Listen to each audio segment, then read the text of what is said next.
Tempo comum, 21ª semana, sexta-feira. Tema: 80. O azeite da caridade. Pontos a meditar. 1. O azeite que mantém acesa a luz da caridade é a intimidade com Jesus. 2. O brilho das boas obras. 3. Ser luz para os outros. Pelo sinal da Santa Cruz, livrai-nos Deus nosso Senhor dos nossos inimigos. Em nome do Pai, do Filho e do Espírito Santo. Amém. Meu Senhor e meu Deus, creio firmemente que estás aqui, que me vês, que me ouves. Adoro-te com profunda reverência. Peço-te perdão dos meus pecados e graça para fazer com fruto este tempo de oração. Minha Mãe Imaculada, São José, meu Pai e Senhor, meu anjo da guarda, intercedei por mim.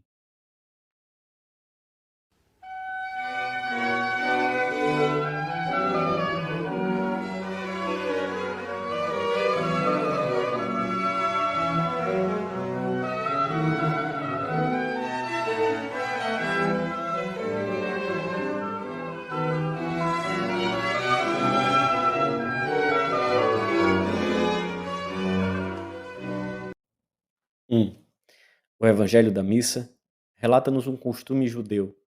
O Senhor alude a ele para nos dar um ensinamento sobre o espírito de vigilância que devemos cultivar sempre. Jesus diz-nos: o reino dos céus é semelhante a 10 virgens que, tomando as suas lâmpadas, saíram ao encontro do esposo e da esposa. Estas virgens são as jovens não casadas, damas de honra da noiva, que esperam o esposo na casa dela. O ensinamento centra-se na atitude que se deve ter à chegada do Senhor. Ele vem até nós e devemos aguardá-lo com espírito vigilante, com amor desperto, pois, diz São Gregório Magno, comentando esta parábola: dormir é morrer. 5 dessas virgens, lemos na parábola, eram nécias, pois não levaram consigo o azeite necessário para o caso de que o esposo tardasse em chegar. As outras 5 foram previdentes, prudentes e, junto com as lâmpadas, levaram azeite nas suas vasilhas. Umas e outras adormeceram, pois a espera foi longa. E quando à meia-noite se ouviu a voz: eis o esposo que chega, ide ao seu encontro, somente as que tinham levado azeite de reserva puderam preparar as suas lâmpadas e entrar na sala de bodas. As outras, apesar dos seus esforços, ficaram de fora. O Espírito Santo ensina que não basta ter começado a percorrer o caminho que leva a Cristo. É preciso que nos mantenhamos nele numa atitude permanente de alerta, porque a tendência de todos os homens e mulheres é a de mitigar a entrega que a vocação cristã traz consigo. Quase sem o percebermos, introduz-se na alma o desejo de tornar compatível o seguimento de Cristo com a frouxidão de um ambiente aburguesado. É necessário estarmos atentos, porque a pressão do ambiente, que tem como norma de vida a procura insaciável do conforto, pode ser muito forte. Seríamos então semelhantes a essas virgens, inicialmente cheias de bom espírito, mas que se cansam cedo e já não podem ir ao encontro do esposo, apesar de se terem preparado para esse momento durante todo o dia. Se não estivéssemos alerta, o Senhor encontrar-nos-ia sem o brilho das boas obras, adormecidos, com a lâmpada apagada. Que pena se um cristão, depois de anos e anos de luta, viesse a descobrir no final da sua vida que os seus atos estavam desprovidos de valor sobrenatural por lhes ter faltado o azeite do amor e da caridade. A virtude teologal da caridade deve iluminar todos os nossos atos, em todas as circunstâncias, em cada momento. Quando nos sentimos bem dispostos e na doença, no cansaço e no fracasso, entre pessoas de trato amável e com as que têm um gênio difícil, no trabalho e na família, sempre. Na alma bem disposta, há sempre um propósito vivo, firme e decidido de perdoar, sofrer e ajudar. Uma atitude que incita sempre a realizar atos de caridade. Se a alma se firmou neste desejo de amar e neste ideal de amar desinteressadamente, terá com isso a prova mais convincente de que as suas comunhões, confissões, meditações e toda a sua vida de oração estão em ordem, são sinceras e fecundas. Ora bem, o azeite que mantém acesa a caridade é o espírito de oração, a intimidade com Jesus. Não é difícil observar que a caridade é pouco vivida, mesmo entre muitos que têm o nome de cristãos.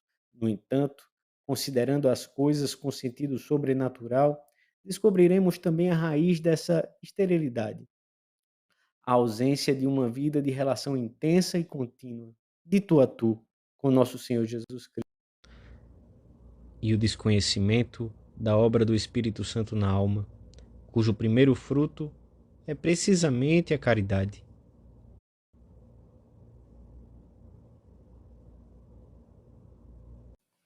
2.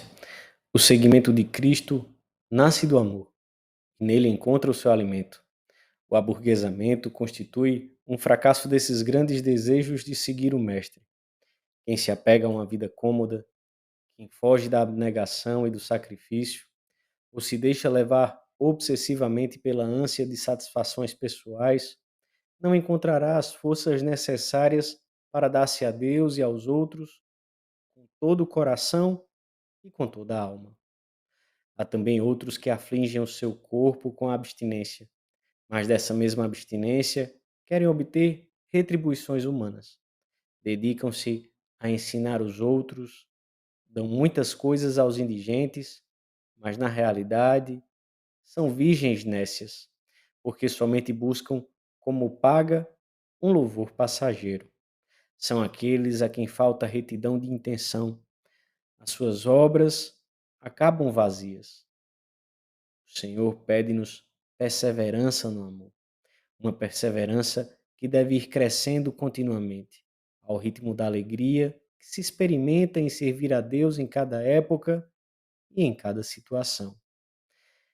Esforçai-vos e fortalecei o vosso coração, vós todos que esperais no Senhor. Aconselha-nos o Espírito Santo, sem desânimos, perseverantes no esforço diário, para que o amor nos encontre preparados quando vier. Acaso não são estas virgens prudentes, comenta Santo Agostinho, as que perseveram até o fim? Por nenhuma outra causa, por nenhuma outra razão, se permitiu a sua entrada, a não ser por terem perseverado até o fim. E porque suas lâmpadas ardem até o último momento, são-lhes abertas as portas e lhes é dito que entrem. Alcançaram o fim das suas vidas. Quando o cristão perde essa atitude atenta, quando cede ao pecado venial e deixa que seu trato de amizade com Cristo se esfrie, fica às escuras, sem luz para si mesmo e para os outros, que tinham direito ao influxo do seu bom exemplo. Quando vai deixando de lado o espírito de mortificação e descura a oração, a sua luz esmorece e acaba por apagar-se. E depois de tanto trabalho, depois de tantos suores, depois daquela valente luta e das vitórias conseguidas contra as más inclinações da natureza, as virgens nécias tiveram que retirar-se envergonhadas, com as suas lâmpadas apagadas e a cabeça baixa. O amor de Deus não consiste em ter começado, ainda que com muito ímpeto, mas em perseverar, em recomeçar uma vez e outra, continuamente.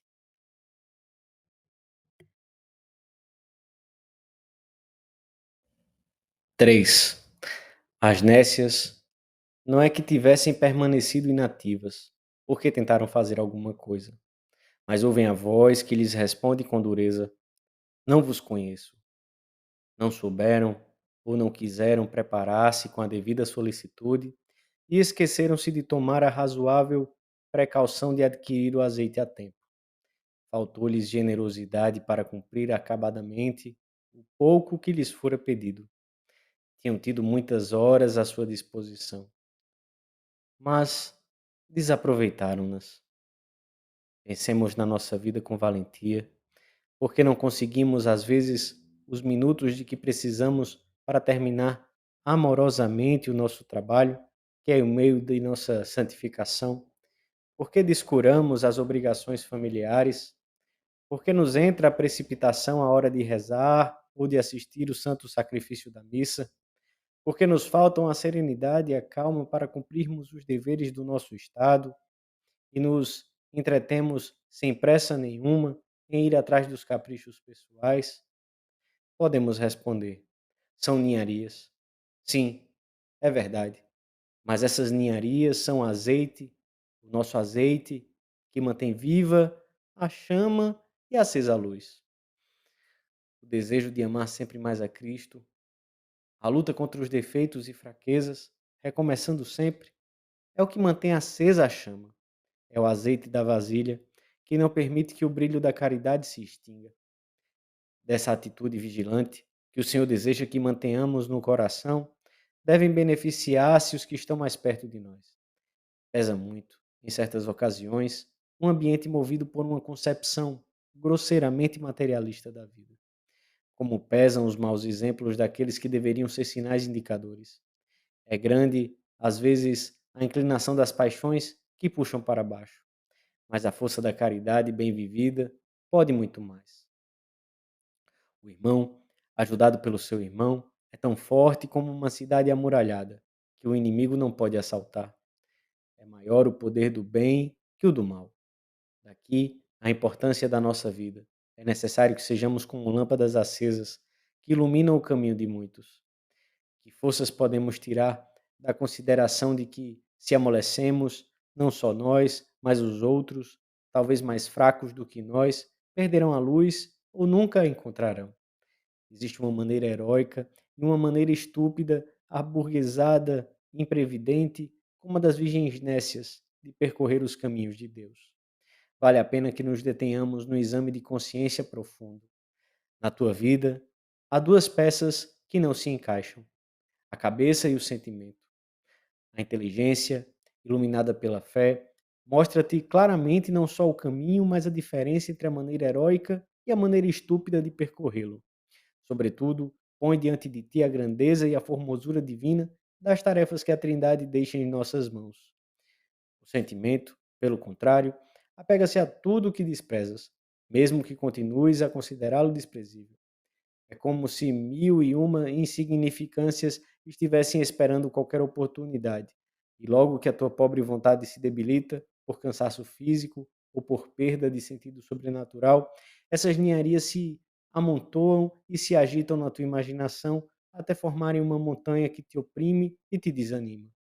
As asperezas do trabalho, a resistência em obedecer, a falta de meios, os fogos de artifício de uma vida regalada, pequenas e grandes tentações repugnantes, rajadas de sentimentalismo, a fadiga, o sabor amargo da mediocridade espiritual e às vezes também o medo, medo porque sabes que Deus te quer santo e não és. Permite-me que te fale com crueza. Sobram-te motivos para voltar atrás e falta-te arrojo para corresponder à graça que ele te concede, porque te chamou para seres outro Cristo, ipse Christus, o próprio Cristo. Esqueceste da admoestação do Senhor ao apóstolo. Basta-te a minha graça, que é uma confirmação de que, se quiseres, podes. Se confiantes na graça de Deus, nos dermos heroicamente ao Senhor e a todos os que temos ao nosso lado, poderemos esperar Cristo que chega e que nos introduzirá no banquete de bodas, no amor sem medida e sem fim. Dou-te graças, meu Deus, pelos bons propósitos, afetos e inspirações que me comunicaste nesta meditação. Peço-te ajuda para os pôr em prática. Minha Mãe Imaculada, São José, meu Pai e Senhor, meu anjo da guarda, intercedei por mim.